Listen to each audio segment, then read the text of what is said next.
Hello, everybody. Hiya. It's Andrea. I wanted to come on today and to talk about anxiety with you all. I'm getting a lot of questions from women about anxiety at the moment.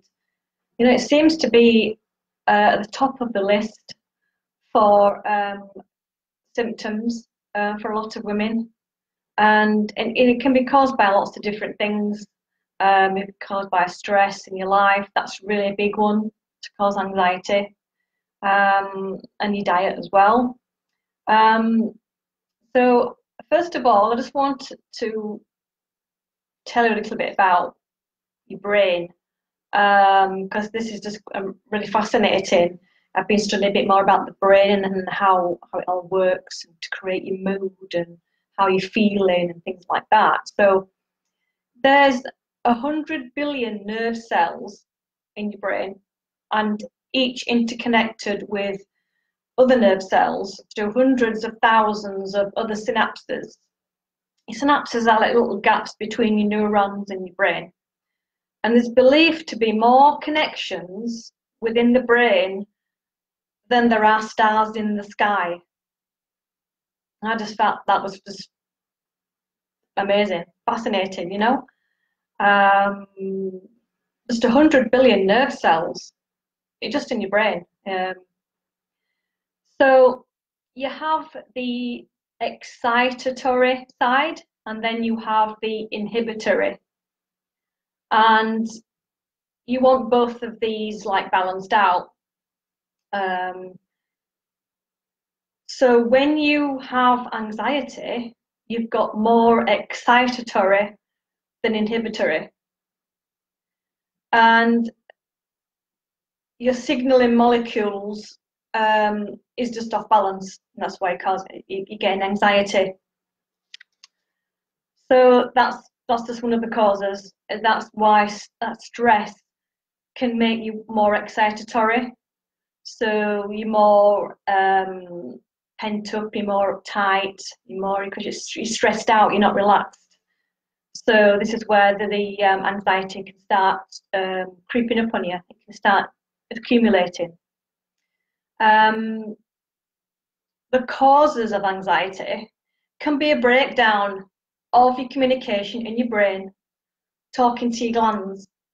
You've got adrenal glands which sit on top of your kidneys in your back area, your lower back, and they're your fight or flight, regulating your stress levels. They release cortisol to help you reduce stress levels down.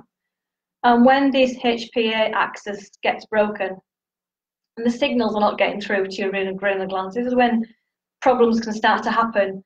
And this can be brought on by extreme amounts of stress. When it's called the HPA axis, the brain to your body talking to each other. So when the messages aren't getting through, your hormone levels aren't getting through, you've got your neurotransmitters.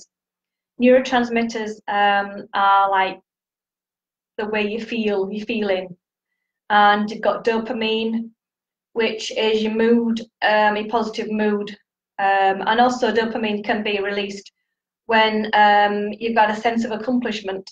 You know, you've achieved something, or you've won a prize, or you've won a race, something like that. And you've got serotonin, and that's your happy hormone. It affects your mood, and it affects the way that you relax. So that can be affected with stress, and these can be reduced down in neurotransmitters.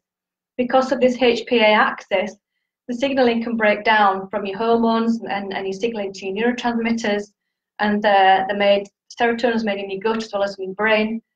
So all these, they're not getting made properly. The messages aren't getting out properly. The communications are just not getting out properly. It's like your body's in this fog, and you just can't get, or everything's just not working correctly. And then you can get, if you've got problems with your digestion, can affect this, can affect stress levels, can affect your anxiety. Like if you're eating too many sugary foods, you're having too much alcohol, you're not getting enough sleep. Sleep issues can cause it as well. You've got too much estrogen, so your hormones are not regulated. You've got too much estrogen and your progesterone is low, which can happen with high amounts of stress. So I think stress is top of the list causing anxiety here. and then any neurotransmitters aren't getting made. And you've also got GABA. GABA is a neurotransmitter, and that helps you to relax, and it also helps you to sleep. So if you're having lots of insomnia as well, then probably not got enough GABA. So anxiety, you can have social anxiety, general anxiety, panic disorder, and it can be really, really restricting your life right now. Is this you? Have you got some problems with anxiety right now? Let me know in the comments below. Let me know your story and how you're suffering with anxiety right now, because it can be just so overwhelming, and you can worry about being anxious, and then that brings your anxiety on even more. You got overwhelming thoughts. You might be out somewhere and you just can't find something, and you're going in you get panic mode. You might be having outbursts of mood swings. You might be shouting one minute and then just okay the next minute. You might not be able to watch scary movies anymore because it just frightens you to death. You might not be able to watch anything sad on the TV because you're just like sobbing in tears because it's just upsetting you so much. You just can't control your moods at all. Your confidence can be affected, the way you look at yourself, the way you view yourself, your outlook on life. Maybe this is stopping you from getting out of the house. You're just having panic attacks and worrying about losing things. Maybe you can't find something, you've lost something that you can't find it, and you're just getting really uptight and you're getting upset about it really quickly. It can be really, really affect your life, and it's not pleasant at all. You're just feeling irritable, you're moody, you're snappy. And sometimes these panic attacks can come on without warning, your anxiety can come on without warning, and it can be crippling and paralysing. So I just want to talk through a few things what you can do to help with your anxiety right now. If anyone's really suffering with anxiety and it's affecting your life in a big way, I just want to give you a few tips that can help. And I've also written a blog about, I'm going to write some more blogs about anxiety and the things that you can do. I'm going to talk a bit more about dopamine and serotonin. I've also got on my blog an article about GABA and how you can introduce more of that into your diet to help you relieve anxiety. So I'll put the link below to my website where you can go read more about it in my blog. But one thing you can do, which is really powerful, is deep breathing. As soon as you feel like you're getting an attack or something like that, just stop and just do some deep breathing. I know it's hard sometimes if you're at work or if you're out somewhere. You can't just suddenly just stop and do some deep breathing. People will be looking at you wondering what you're doing. But another thing you can do when you're outside, if you're outside somewhere, or if you're in a supermarket, or you're out, and you feel like you're getting anxious, and what you want to do is look around the room and find like lots of items you can put your focus on. You want some distraction to your anxiety. You want some distraction from your thoughts, from overthinking. Because you can overthink with your anxiety, overthink things and worry too much, extreme worrying. So if you can focus on something wherever you are, just put your focus on things. It might be chairs, counting how many chairs there are around the room, counting how many squares there are on tiles, like there's tiles behind me. You can just sit and go 1, 2, 3, 4, and count them. This will just completely distract you, and your anxiety can just be massively reduced, and hopefully it will go away. So it's a distraction that you want wherever you are. Look for something, feel something, smell something. It can be a big distraction. And then the deep breathing, maybe if you can go to the toilet and do some deep breathing in the toilet, or if you're at home, do some deep breathing at home. And what I do is I talk to myself. I'll go breathe in, and I count to 7 or how many counts you want, and then tell myself to breathe out. So I'm talking to myself in my brain, and not out loud, but you can out loud if you're on your own. I do that if I'm on my own. Journaling, writing it down. Get your pen out. Have a pad and pen in your purse, and write down how you're feeling, why you feel anxious, why it's affecting you, how it's affecting your life, how you can try and get to the bottom of it and sort it out. Essential oils can really help. Have some essential oils in your bag. Like peppermint can really help to uplift you. Put some peppermint on your hand and smell it. Lavender's very, very relaxing. It can, if you've got a diffuser, to diffuse it on a night. I always have my diffuser next to where I'm sitting, or in my bedroom, and I put my lavender on in my diffuser and essential oil, and I diffuse that, and it just helps calm right down. Another thing you can do is EFT. This is where you do some tapping on your body, like you tap the top of your head, you're tapping it here on your collarbone, and then here in between your wrist. And you're saying some affirmations. You could be saying something like, even though I'm feeling anxious right now, I love, honor, and respect myself.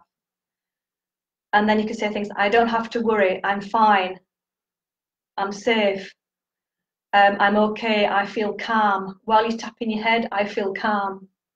And then here, and I say, I feel calm. And then here, I feel calm.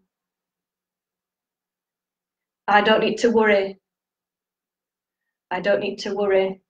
And you can keep doing that until you feel your anxiety dripping away, going away. So the EFT is amazing tool. And I mean, I'm not an expert on it, but I do it, and I've experienced a lot of other things, you know, for your confidence and things like that. You can say something about your confidence, about how you're viewing yourself, how somebody is making you feel and making you feel anxious. You may be working with someone who's making you feel anxious at work and not making you feel like a good person. And this is all tied into adrenal weakness as well, by not showing the real you, been holding back and not standing up for yourself, letting somebody make you feel bad, make you feel anxious. Don't let them do that. You want to try and create a block their energy. Don't let that person bring you down. So all they're all really, really powerful things that you can do to help with your anxiety. So I hope that's helped some of you who's suffering with anxiety right now. It's not very pleasant. I know it can take over your life. But please go to my blog. I've got more information on my blog. And if you want any help and support from me, I'm here. Just ask me to set up a call. First 30 minutes is free. And then if you want to work with me to help you with whether it's diet related, because I work with women in 4 key areas, like your mindset, your lifestyle, your diet and your exercise. You know, all these 4 things can really affect your mood, your weight, and everything, your hormone regulation. You know, things aren't just working correctly in your body, and you've got lots of anxiety. So if you want to have a call with me, I'm going to put the link below as well. Or if you just want to send me a private message and say, come and have a chat, I've got a few issues if you want me to help you and support you. Because sometimes you just need that support, you need that accountability. So I hope that's helped you today. And please let me know if you're suffering with anxiety, if you want to private message me, or how anxiety is affecting your life. I'd love to know how you're getting on with that. So I hope you had a good day, and I'll see you again in another video. So take care now. Bye for now.